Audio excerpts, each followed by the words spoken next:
मूर्ख साधु और ठग, the foolish sage and swindler in Hindi. एक बार की बात है, किसी गांव में एक साधु बाबा रहा करते थे।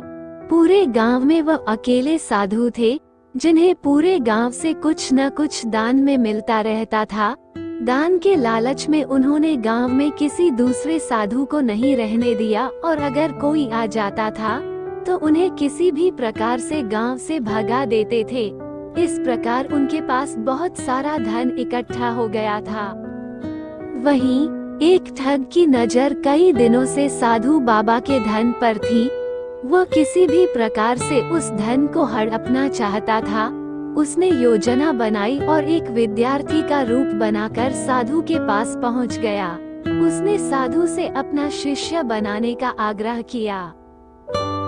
पहले तो साधु ने मना किया, लेकिन फिर थोड़ी देर बाद मान गए और ठग को अपना शिष्य बना लिया। ठग साधु के साथ ही मंदिर में रहने लगा और साधु की सेवा के साथ साथ मंदिर की देखभाल भी करने लगा। ठग की सेवा ने साधु को खुश कर दिया, लेकिन फिर भी वह ठग पर पूरी तरह विश्वास नहीं कर पाया। एक दिन साधु को किसी दूसरे गांव से निमंत्रण आया और वह शिष्य के साथ जाने के लिए तैयार हो गया। साधु ने अपने धन को भी अपनी पोटली में बांध लिया। रास्ते में उन्हें एक नदी मिली। साधु ने सोचा कि क्यों न गांव में प्रवेश करने के पहले नदी में स्नान कर लिया जाए। साधु ने अपने धन को एक कंबल में छुपाकर रख दिया और ठग से उसकी देखभाल करने का बोलकर नदी की ओर चले गए।